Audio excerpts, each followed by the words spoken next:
Whatever God has given to us can be used for the fulfillment of His purposes. That is why He has given these blessings to us. We are stewards. Sometimes we forget this. We behave as though God has given them to us and we are the real owners. We do not even acknowledge that God has given them to us. That is how false values creep in, and we misuse what God has given. Do you know what it is to waste our resources? We may not actually destroy what God has given, but we may misuse it. That is certainly a waste. I remember the testimony of a dear friend. In a missionary meeting, God's Spirit convicted him of a bad habit which he had. He saw before his mind's eye 10 5-rupee notes burning. He could not understand this. He said, "Lord, what are you saying to me?"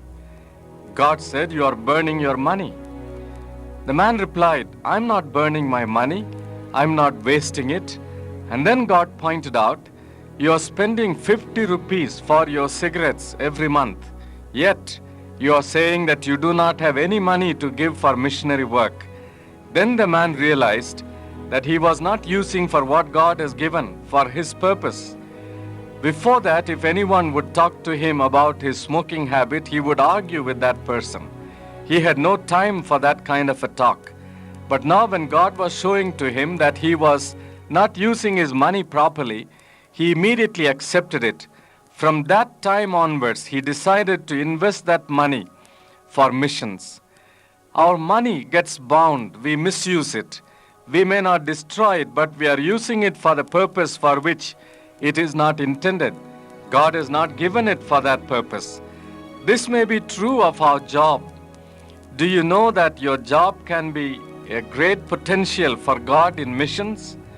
I remember a dentist. He surrendered his dental practice to the Lord and said, "Take me to some unreached area, and I will use my dental practice to win people to you and to plant churches." God took him at his word and took him to an unreached area. He set up his dental practice there. Because he was a good Christian and was very efficient, people flocked to him. They appreciated his concern, his care, and they came. Very soon he started Bible study groups in different homes in that area, mainly among those who had not believed in Christ. And then there was a church which he planted. He was not a full-time missionary or a Christian worker, but he used his dental practice for the purposes of God. God can use your profession for His glory. A farmer in Malawi used his profession to plant churches. He used to take his cotton and his maize across the border to Mozambique and preach the gospel and plant churches. Your profession can be useful in God's hands. Why has He given you this job? It is because He wants you to earn your own living, and then He wants you to support your family. Remember, He also wants you to support His work. He wants you to do what you can to take the gospel to those who have not heard it. If we do not use God's resources for the fulfillment of His purposes, and if we become unfaithful, God will withdraw His blessings. He will withdraw the blessing that comes through the job, and He will withdraw the blessing that comes through the family.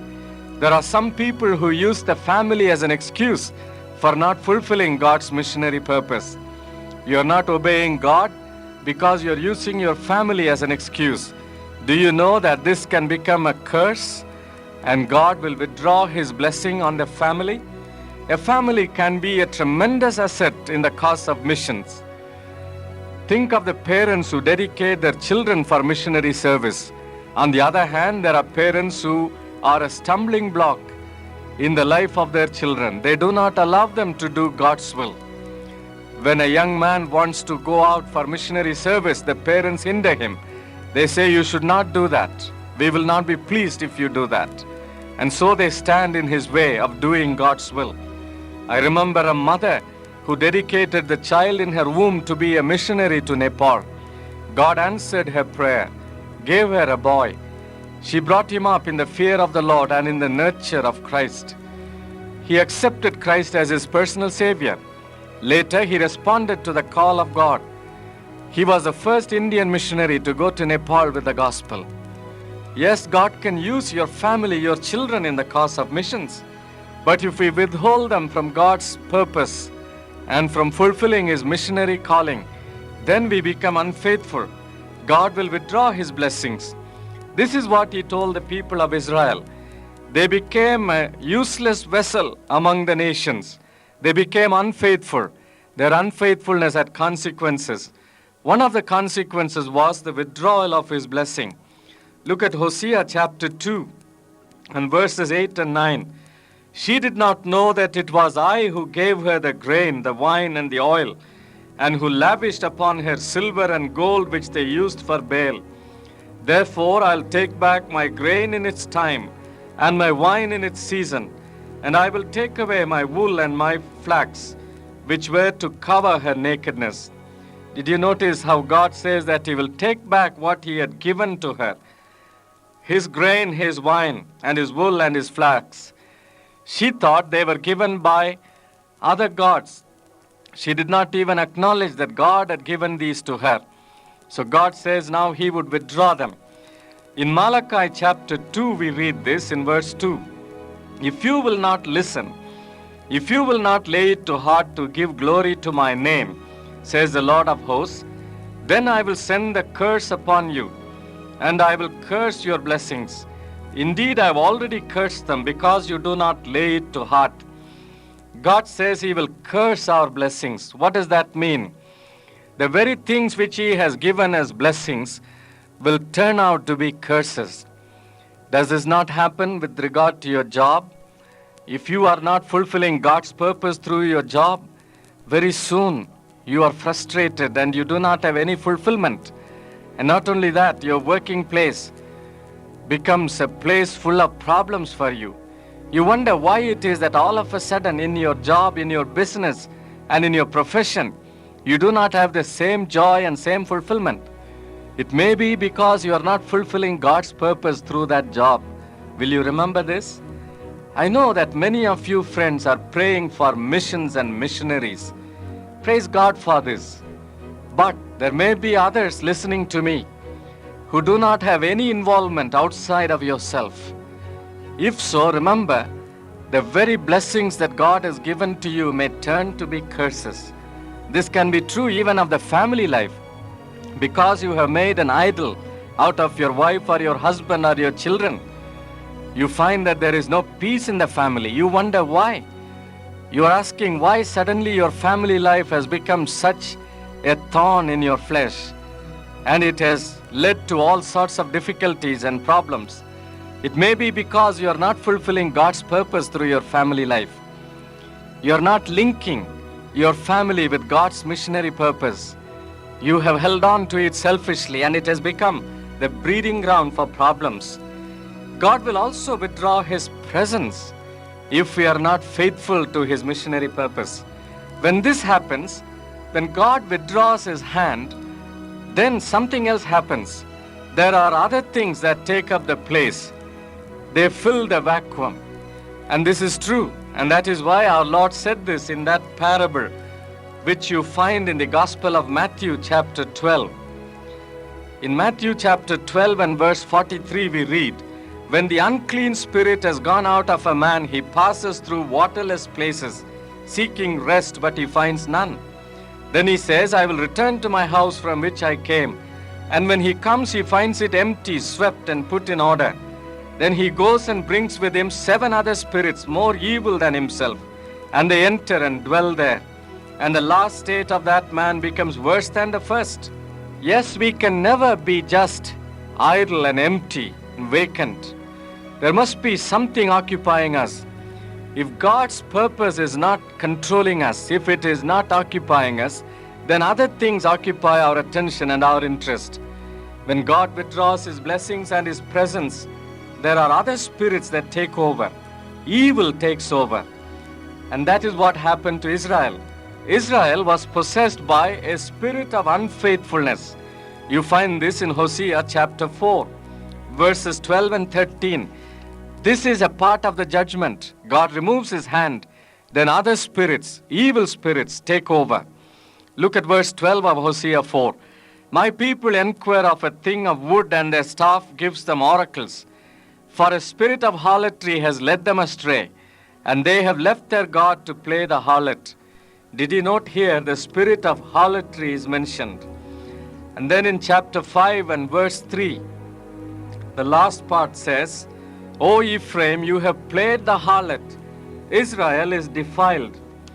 Chapter 6 and verse 10, in the house of Israel I have seen a horrible thing. Ephraim's harlotry is there. Israel is defiled. Did you notice the reference to harlotry? One more reference, chapter 7 and verse 4. They are all adulterers. They are like a heated oven, whose baker ceases to stir the fire from the kneading of the dough until it is leavened.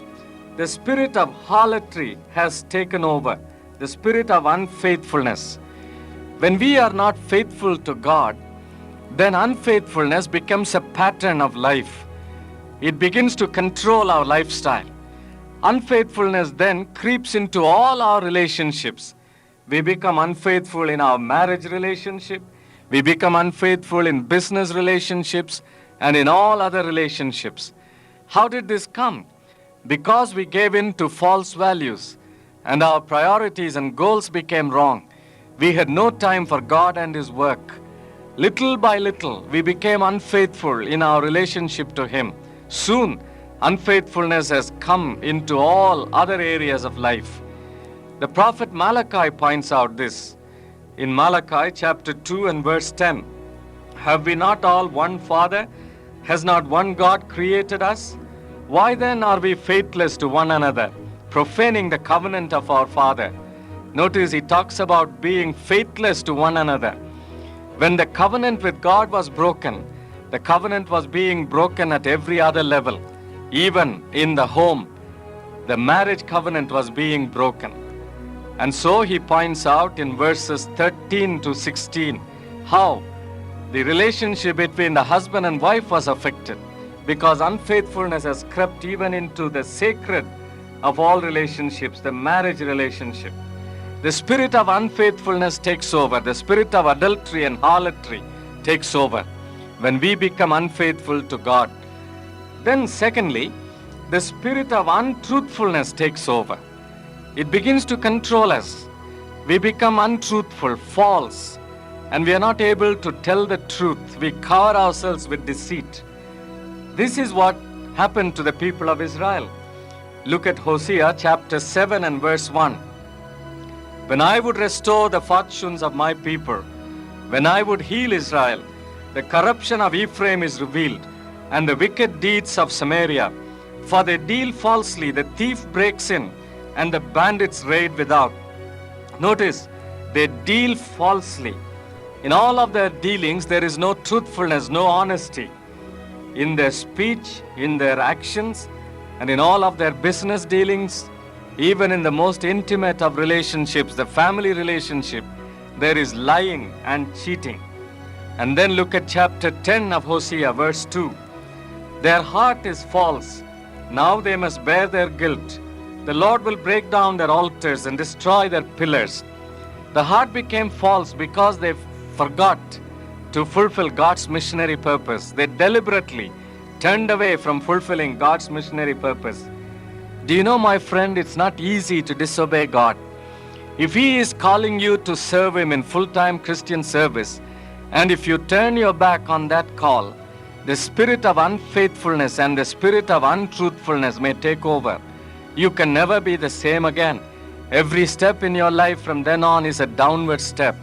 You become a backslider very easily because you have not walked in the light and done what God wanted you to do.